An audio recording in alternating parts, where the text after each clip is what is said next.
Welcome to The Blue Dot, Northern Kentucky's premier political podcast, brought to you by the Kenton County Democratic Executive Committee. Welcome back to The Blue Dot podcast, where we shine a light on local voices shaping our communities.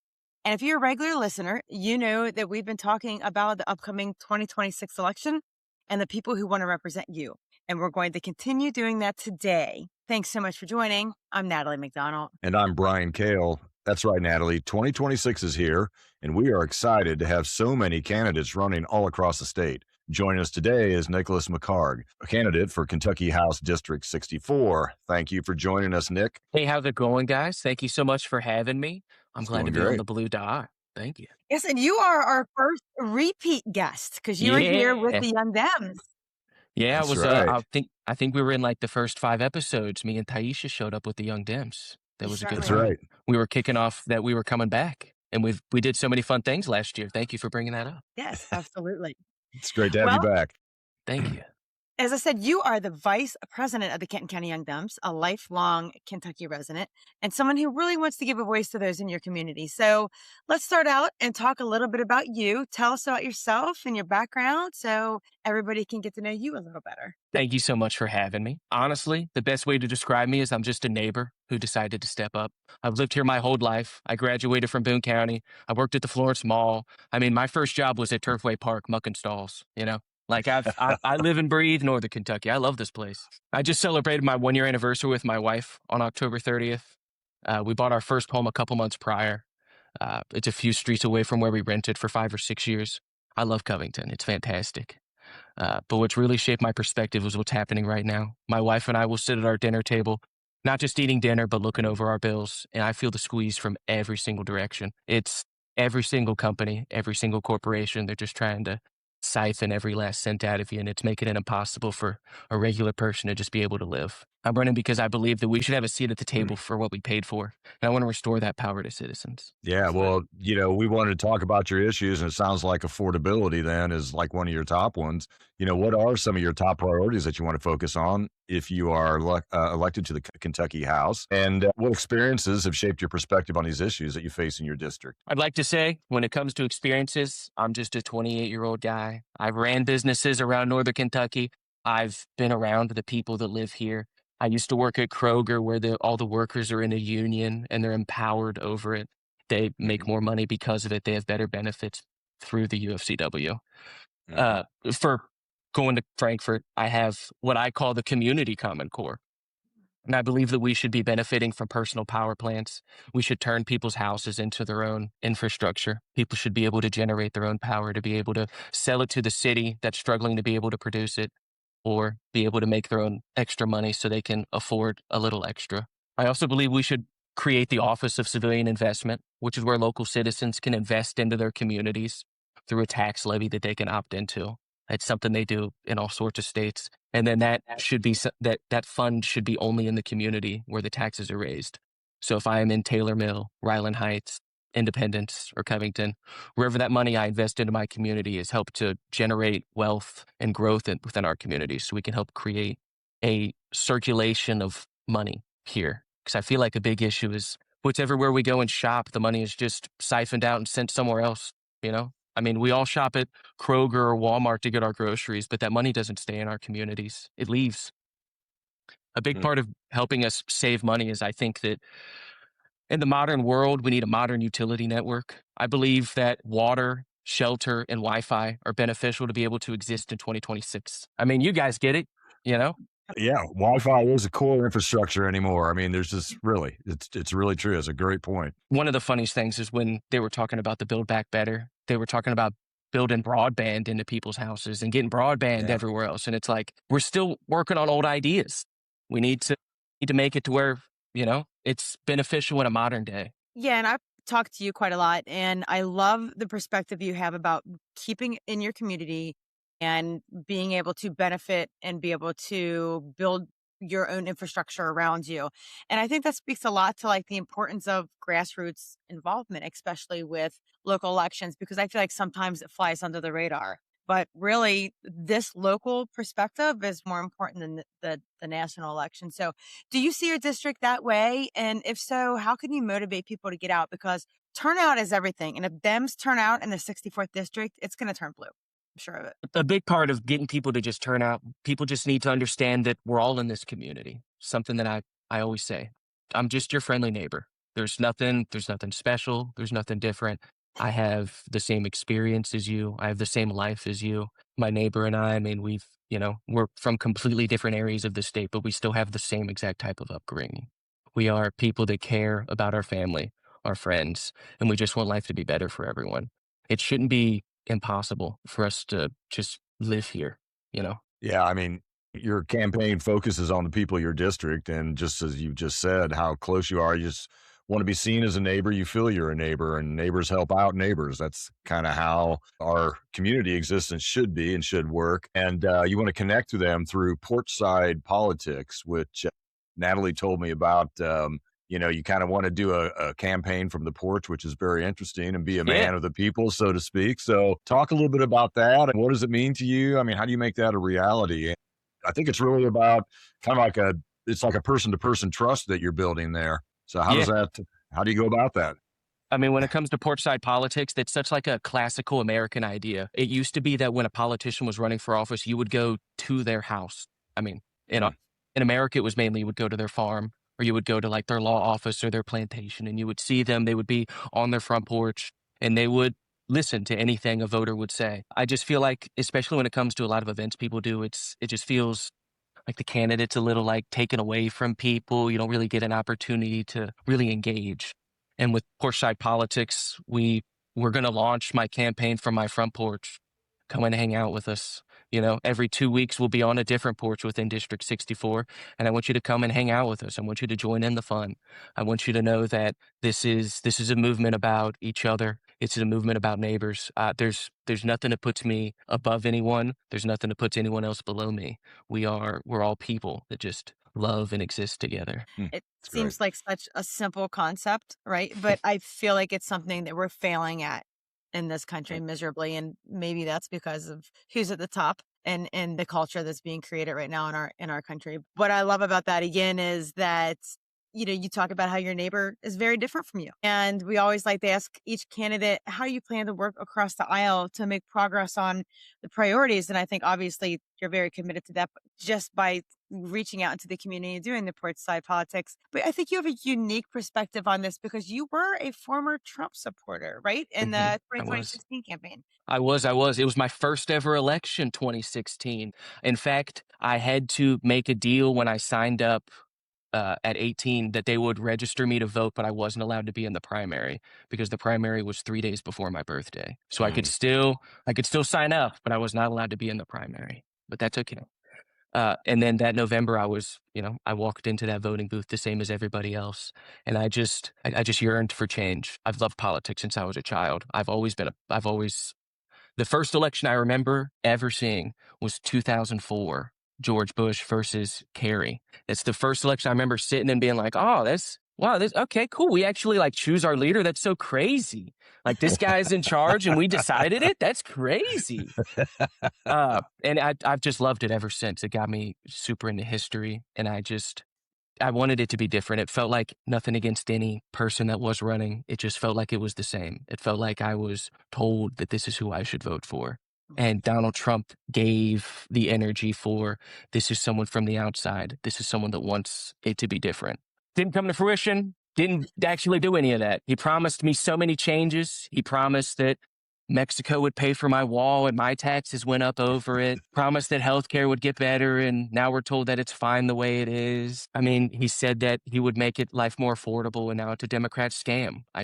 And I feel like, especially when it comes to the other party, it's a fear that if they stand out and they stand alone and do what they think needs to be right, that they're going to be, I don't know, it's just not going to work out for them. And I truly believe that if you act as one, you listen to what your constituents tell you, what they want you to do, and you do that, it benefits you. Don't do what someone that has never lived a life similar to us, someone who was given a golden spoon when he was born. We just need more normal people. And I was hopeful with that in 2016 that it would bring normal change. It would make it better. And a decade later, terrible choice. Yeah.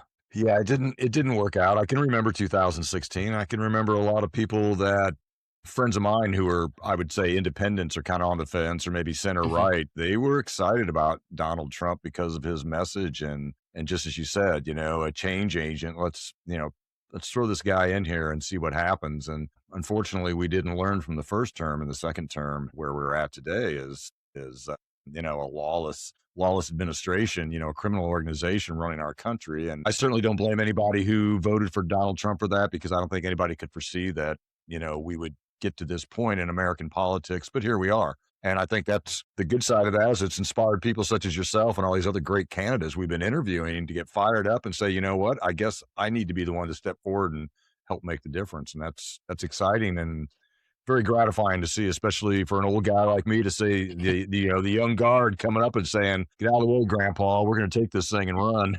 Thank you, Brian. I Thank you. say, You know, go, Cody, grandpa to go. me. You look great. Thank you, guys. Well, I'm ready to hand it off to the new generation. I'm very excited about what's happening here. It's great. That was one of the reasons I got into the Young Dem. I mean, I've been with Kenton County politics for a year now. And one of the main things when I got in was that every person that I talked to was just begging. They're like, we just need young people that want to get up and Yeah. fight. It's a fight that it's just controlled by people that are no longer in regular life. I mean, look at Mitch McConnell. He's finally getting out of office. He was in there for 48 years? Something crazy. I mean, Yeah. it's just someone that doesn't understand, a regular life that someone has. I mean, even Kim Mosier, she's been our representative since 2016, same year that Donald Trump got in. And I feel like it's almost impossible to talk to her. You don't really see her around. She'll only show up to like some events. She is one of those politicians where I feel it is just difficult to just get to speak to her.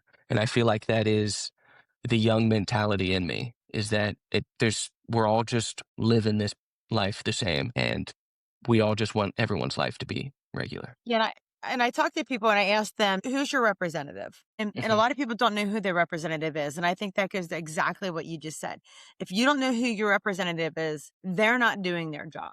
Right. Mhm. And then someone like you comes along and says, I literally want to come talk to you on your front porch. I want to hear what you have to say. I don't care what your background is, who you've supported in the past. I just want to listen to you and represent you. And it's such a breath of fresh air. So kudos to you for that. Thank you. I appreciate that. Yeah. Well, to win the seat, you're going to face a primary opponent and then the Republican incumbent. So tell us a little bit about what sets you apart from these other two candidates. Hey, my Democratic candidate that I'll be going against in the primary, him and I are pals. I think we're very friendly with each other. Just the main differences between us is I am full of energy. Like I am ready to get on any ground and sprint till the sun goes down and the sun comes back up. Every day I run 3 miles with my dogs and I still have more energy afterwards to go and they are tired. I just love everyone. I love being around people. I love people telling me how great their life is going. I work at a retail store where a lot of people that come in, they just get to talk to me about how their life is going, talk about the things that they had purchased, how it's been better for them or how it's exactly what they wanted. And I just enjoy people having a fantastic life. My opponent on the Republican side, I feel like is way different than I am. She is definitely for maybe not expanding healthcare in a more equitable fashion than I would. I believe that we need to be more helpful when it comes to our urgent care centers that are around here. We need to be more beneficial to getting them their funding that they need. I truly believe that consolidating our healthcare in a couple of places probably isn't the best for, healthcare accessibility for everybody throughout the county. I don't think we should have just one hospital that deals with neonatal. I don't think we should have just one hospital they put all of the surgeries into. Just makes it difficult for people to be healthy, Like it's a fear that some people have to get hurt doing things at work or at their home because they don't know if they'll be able to get to a hospital or a place they can take care of them fast enough. And that's just wrong. And And not only that, the choice in healthcare, right? So I know your Republican opponent doesn't mind the fact that there's a consolidation of healthcare and the certificate of need that is needed in this area. I would say she may benefit from that. So yeah, so that's a really, really good point. And I think that it's something that the people in the district need to definitely know about. So I want to get back to the Young Dems just real quick. Mhm. When you came on as VP, I Yeah. think that the Young Dems was, a little stagnant, right? There was two of us. It was me Yeah. and the president. Yeah, you came in with Taisha, and I just want to tell you, I was speaking to actually my niece this weekend, and she said, I have never seen a more active group. And on all your chats, and you guys do something weekly. Go ahead, and I'll let you speak to that. Yeah. No, I love my Young Dems. We're all very similar. It is, I don't know, I feel like especially when it comes to a modern younger generation, finances are a massive part of it, So the fact that we are able to do a lot of free events, we do a lot of charity raising for the communities around us. Back in August, we did a back to school fundraiser for 9th District, and we raised over $800 in supplies that we were able to get to the students. We did a jacket drive for Holmes High School near us. We have been doing whatever we can to just be somewhere. They'll kill me if I don't mention it. This past New Year's, we did a food drive where we were down in Covington giving food to one of the food pantries so we could make sure that people were fed for the new year. We just do whatever we can to be in the community because we are living the same life. It is tough out there for a lot of people. It is tough for young people to get a footing. It is tough for older people to get a footing when they're just trying to start something new. And I'm glad my Young Dems, including my Young Dems at heart that might be out of the Young Dem age, but we never turn anyone away. We love everybody coming to help us, and we love showing up wherever we can. I still don't believe how old I am. It's like you don't realize how fast you get old. I'm just saying, like in my heart, I'm still Young Dem, very but true. I can't find on that line anymore. Hey, once you hit the top out age for Young Dem, I just think everybody we're all Young Dems at that point. You don't need the age moniker. It's a state of mind.